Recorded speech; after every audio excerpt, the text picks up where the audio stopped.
की लहर कहिए या चुनाव में हार का डर, कांग्रेस में इन दिनों दिग्गजों के मैदान से हटने की होड़ मची हुई है।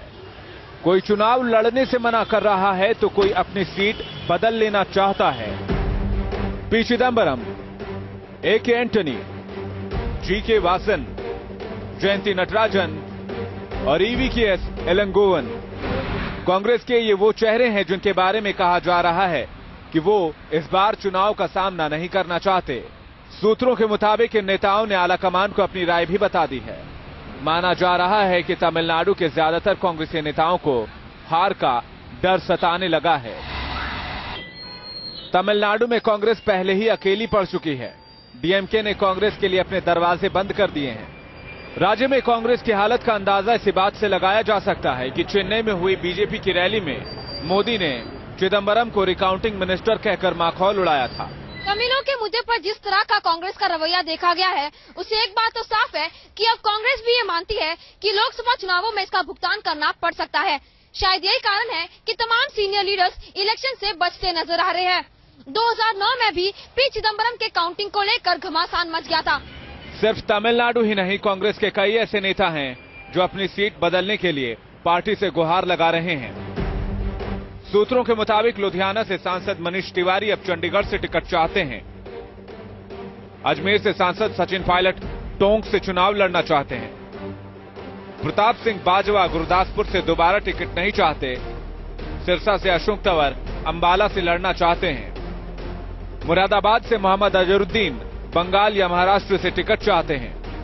फिरोजाबाद से राजबब्बर को हटाकर लखनऊ से टिकट मिलने की चर्चा है।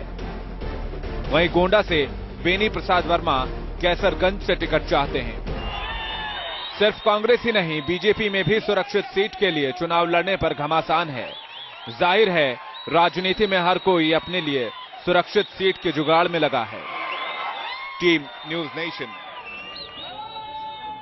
तो इससे पहले कि मुकेश नाइक जी हम आपके प्रतिक्रिया लें, उर्मिलेश जी एक छोटी टिप्पणी यहाँ पर। देखिए, बहुत अद्भुत चुनाव होगा इस बार का। ये जितने महाबली हैं, जितने ताकतवर दल अपने को लहरों पर सवार होकर चुनाव लड़ने वाले दल होने का दावा कर रहे हैं, ये सभी परेशान हैं। सबके बड़े नेता परेशान हैं कि भाई कहां से अच्छी सीट मिले ताकि जीते। अगर इतना सब कुछ ठीक है, इतना निरापद है, तो ये होड़ क्यों है? दूसरी बात, कांग्रेस में सीट बदलने से ज्यादा इलेक्शन से विड्रॉ करने वाले नेताओं की भीड़ मुझे ज्यादा नजर आ रही है। जो है वही चाहता है कि राज्यसभा मिल जाए। अब विधानसभा में सीट नहीं है तो राज्यसभा कैसे सबको मिलेगी? सभी लोग दिग्विजय सिंह जी की तरह भाग्यशाली नहीं है। देखिए, मुझे ऐसा लगता है कि अब इन लोगों को चाहिए कि समीक्षा करें कि जनता वाकई 5 साल इंतजार नहीं करेगी। अब राम मनोहर लोहिया उस समय सच नहीं साबित हुए थे, अब शायद सही हो रहे हैं। जब लोहिया के जितने वंशज हैं, जितने उनके परिवार के लोग हैं, सब बिखर चुके हैं। बिल्कुल।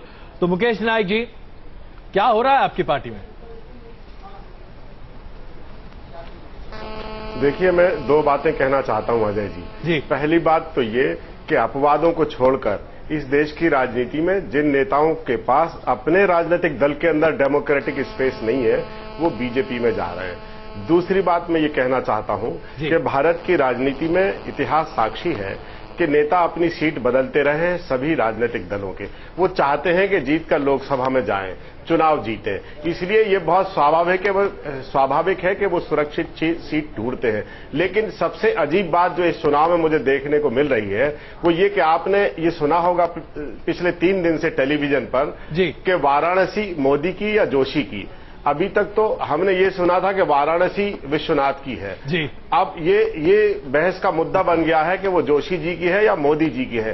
ये भारत के इतिहास में पहली बार हो रहा है कि किसी बड़े राजनीतिक दल का प्रमुख नेता जो प्राइम मिनिस्टरियल कैंडिडेट का उम्मीदवार है, उसके लिए लोग सीट छोड़ने के लिए तैयार नहीं है। अच्छा, लखनऊ में टंडन जी सीट छोड़ने के लिए बुरा मत मानिएगा, लेकिन वाराणसी में बुजुर्ग चिदंबरम भी कोई छोटे मोटे नेता नहीं है। हमारे बारे में फिक्र ना करे तो बेहतर रहेगा। मुकेश नाइक जी, आपके पी चिदंबरम भी छोटे मोटे नेता नहीं है, ए.के. एंटनी भी छोटे मोटे नेता नहीं है। ये तमाम लोग तो चुनाव लड़ना ही नहीं चाहते हैं, सीट बदलना तो दूर की बात है। अभी अजय जी चुनाव में नॉमिनेशन फाइल नहीं हुए हैं। हमारे कैंडिडेट्स डिक्लेयर हो जाने दीजिए। पूरी लिस्ट आपके सामने आ जाएगी। पूरे देश की जनता को पता लग जाएगा कि कौन कौन नेता चुनाव लड़ रहे हैं, कौन कौन नेता चुनाव नहीं लड़ रहे हैं। मुझे उम्मीद है कि हमारी पार्टी के सभी प्रमुख नेता चुनाव लड़ेंगे। अपनी अपनी सीटों पर लड़ेंगे।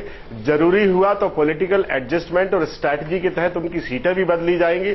हमारा उद्देश्य है कि हमारे प्रमुख नेता और ज्यादा से ज्यादा नेता लोकसभा में चुनकर आए और ये राजनीति का प्रतिनिधित्व करें। चलिए, लेकिन ये बीमारी हम यहाँ पर आपको बता दें, खाब तो दूर की बात है।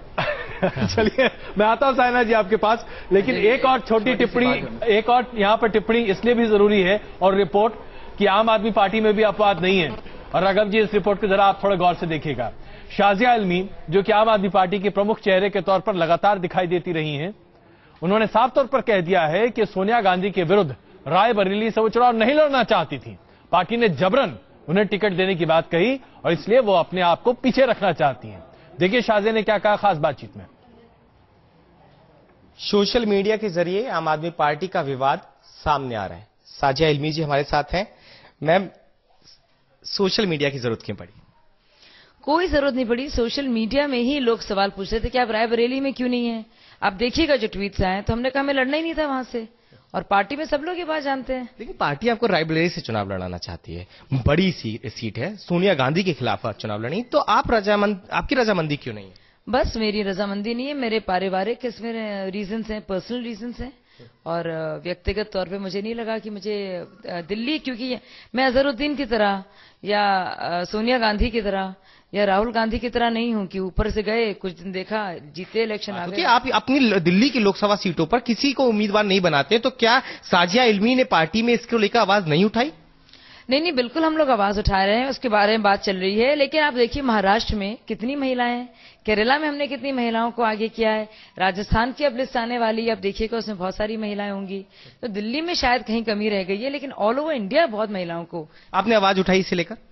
जी बिल्कुल, हमने आवाज उठाई, उठाएंगे भी। शायद आप मानती हैं पार्टी में बहुत सारे लोग जुड़ रहे हैं, पुराने लोग नाराज हो रहे हैं, तो क्या आप भी उन्हें उस जो पानी गिर रहा है उसे गंदा मानते हैं या साफ मानते हैं? नहीं, मुझे लगता है पानी पानी है, पानी है, और एक नदी की तरह इस पार्टी को भी आगे आगे बढ़ना है, और हर कुछ गंदे नाले तो नहीं गिर रहे हैं ना पार्टी में, या गिर रहे हैं? नहीं, मुझे ऐसा नहीं लगता है किसी को भी गंदा नाला कहना सही है, और सब तरीके के लोग आ रहे हैं, और हमारी पार्टी बढ़ रही है, उसमें ऊर्जा आ रही है। अच्छा, अब आपने कुछ मन बनाया है कि आप कहां से चुनाव लड़ेंगी? कुछ पार्टी को आपने आगे बताया है, या आप चुनाव लड़ेंगी ही नहीं? नहीं, मुझे लगता नहीं है। मेरी इच्छा जो मैंने पार्टी को बताई थी वो रायबरेली की या किसी भी यूपी की सीट के लिए नहीं थी।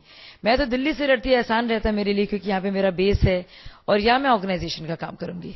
ऑर्गेनाइजेशन का काम करूंगी, लेकिन एक बड़ा सवाल शाजिया ने जरूर खड़ा कर दिया पार्टी के सामने कि आखिर दिल्ली की 7 सीटों में से आम आदमी पार्टी ने एक भी सीट महिला को क्यों नहीं दी?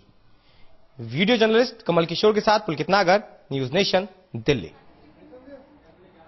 अब Raghav ji, party with a difference का नारा भारतीय जनता पार्टी का है, लेकिन आप लोगों ने उससे पार्टी विद पता नहीं कौन कौन से डिफरेंस की बात कही थी। अब ये पार्टी विद डिफरेंस तो नहीं है जी। शाजिया आपके प्रमुख चेहरा है, बिना पूछे आप उनको रायबरेली से खड़ा कर रहे हैं। आप चाहते थे कि वो आत्महत्या कर लें?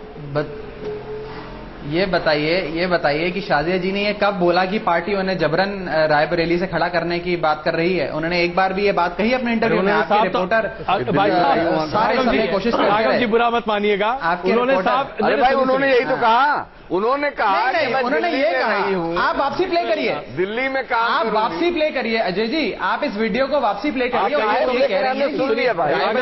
आपके रिपोर्टर दिखा सकता हूं और जो मीडिया रिपोर्ट से आप बिल्कुल दिखाइए। अच्छा रुकिए, ये निकल कर आ रहा है। मैं आपको संतुष्ट कर देता हूं, क्योंकि नहीं तो आप लोग कहेंगे कि हम लोग सब तोड़ मरोड़ कर चीजें दिखाते हैं। आइए आपको शाजिया इल्मी की तमाम बातों को एक बार फिर दिखाते हैं, और फिर कृपा करके आप जवाब दीजिएगा। हम छोड़ेंगे नहीं ऐसे, आपको दिखाते हैं आपको एक बार फिर। सोशल मीडिया के जरिए आम आदमी पार्टी का विवाद सामने आ रहा है। शाजिया इल्मी जी हमारे साथ हैं। मैम, सोशल मीडिया की जरूरत क्यों पड़ी? कोई जरूरत नहीं पड़ी। सोशल मीडिया में ही लोग सवाल पूछ रहे थे कि आप रायबरेली में क्यों नहीं है। आप देखिएगा जो ट्वीट्स आए, तो हमने कहा हमें लड़ना ही नहीं था वहां से, और पार्टी में सब लोग ये बात जानते हैं। लेकिन पार्टी आपको रायबरेली से चुनाव लड़ाना चाहती है, बड़ी सीट है, सोनिया गांधी के खिलाफ चुनाव लड़ी, तो आपकी रजामंदी क्यों नहीं है? बस मेरी रजामंदी नहीं है, मेरे पारिवारिक इसमें रीजंस हैं, पर्सनल रीजंस हैं, और व्यक्तिगत तौर पे मुझे नहीं लगा कि मुझे दिल्ली, क्योंकि मैं अजहरुद्दीन की तरह या सोनिया गांधी की तरह या राहुल गांधी की तरह नहीं हूं कि ऊपर से गए, कुछ दिन देखा, जीते इलेक्शन आ गए। आप अपनी दिल्ली की लोकसभा सीटों पर किसी को उम्मीदवार नहीं बनाते, तो क्या साजिया इल्मी ने पार्टी में इसको लेकर आवाज नहीं उठाई? नहीं, बिल्कुल हम लोग आवाज उठा रहे हैं, उसके बारे में बात चल रही है। लेकिन आप देखिए महाराष्ट्र में कितनी महिलाएं हैं, केरला में हमने कितनी महिलाओं को आगे किया है, राजस्थान की अब लिस्ट आने वाली है, आप देखिएगा उसमें बहुत सारी महिलाएं होंगी। तो दिल्ली में शायद कहीं कमी रह गई है, लेकिन ऑल ओवर इंडिया बहुत महिलाओं को। आपने आवाज उठाई इसे लेकर? जी बिल्कुल, हमने आवाज उठाई, उठाएंगे भी। शायद आप मानती हैं पार्टी में बहुत सारे लोग जुड़ रहे हैं, पुराने लोग नाराज हो रहे हैं, तो क्या आप भी उन्हें उस जो पानी गिर रहा है उसे गंदा मानती हैं या साफ मानती हैं? नहीं, मुझे लगता है पानी पानी है, पानी पानी है, और एक नदी की तरह इस पार्टी को भी आगे आगे बढ़ना है। और हर कुछ गंदे नाले तो नहीं गिर रहे हैं ना पार्टी में, या गिर रहे हैं? नहीं, मुझे ऐसा नहीं लगता है किसी को भी गंदा नाला कहना सही है। और सब तरीके के लोग आ रहे हैं और हम लोग, हमारी पार्टी बढ़ रही है, उसमें ऊर्जा आ रही है। अच्छा, अब आपने कुछ मन बनाया है कि आप कहां से चुनाव लड़ेंगी? कुछ पार्टी को आपने आगे बताया है या आप चुनाव लड़ेंगी ही नहीं? नहीं, मुझे लगता नहीं है। मेरी इच्छा जो मैंने पार्टी को बताई थी वो रायबरेली की या किसी भी यूपी की सीट के लिए नहीं थी। मैं तो दिल्ली से लड़ती, आसान रहता मेरे लिए, क्योंकि यहाँ पे मेरा बेस है और यहाँ मैं ऑर्गेनाइजेशन का काम करूंगी। चलिए राघव जी, मुझे उम्मीद है आपने सवाल और जवाब पूरा सुना होगा, आप बताइए। बहुत बढ़िया। अब आपने सुना उन्होंने क्या कहा। शाजिया जी कह रही हैं कि मैंने लिखा भी है, सोशल मीडिया पे मुझसे पूछा जा रहा है कि आप रायबरेली क्यों नहीं? राघव जी, सोशल मीडिया पे पूछा जा रहा है, इलेक्ट्रॉनिक मीडिया पे उनसे पूछा जा रहा है। आप ये कैसे कह सकते हैं कि पार्टी उन्हें कह रही है कि राघव जी, उन्होंने साफ तौर पर कहा कि मैं दिल्ली में रहती हूं, दिल्ली में कामकाज करना चाहती हूं, रायबरेली से चुनाव लड़ने का या यूपी से कहीं चुनाव लड़ने का मेरा मन नहीं था। उन्होंने ये कब, अजय जी मेरे को ताज्जुब है कि आप कैसी बात, आप ध्यान से सुनिए। उन्होंने ये कब कहा कि पार्टी लड़ने के लिए? मैं आपको बताता हूँ, इकोनॉमिक टाइम्स के अंदर एक खबर छपी थी जिसमें यह कहा गया था कि शाजिया जी सोनिया जी के खिलाफ रायबरेली से चुनाव लड़ेंगी। उसके बाद इलेक्ट्रॉनिक मीडिया, प्रिंट मीडिया और सोशल मीडिया तीनों पे उनसे सवाल पूछे जा रहे हैं। जब वो व्यक्ति राघव जी क्षमा चाहूंगा आपसे, तो वो व्यक्तिगत तौर पे अपनी टिप्पणी देगा, अपनी क्लैरिफिकेशन देगा। राघव जी बुरा मत मानिएगा, इसे कुतर्क के अलावा और कुछ नहीं कहेंगे। और आप जो कर रहे हैं वो कुतर्क है। और ये बिल्कुल भी नहीं अजय जी, मेरे को ताज्जुब है। आपको ताज्जुब है, लेकिन हमें आपसे ज्यादा ताज्जुब है। आपको बल्कि माफी मांगनी चाहिए। बिल्कुल नहीं राघव जी, क्षमा चाहता हूँ आपसे, कोशिश करी। राघव जी क्षमा चाहता हूँ आपसे, माफी आपको मांगनी चाहिए। आप कुतर्क कर रहे हैं राघव जी, आप कुतर्क कर रहे हैं, कृपा करके अपने शब्दों को वापस लें। आप कुतर्क कर रहे हैं, कृपा करके अपने शब्दों को वापस ले। इस तरीके की भाषा टेलीविजन पर इस्तेमाल करना गलत है।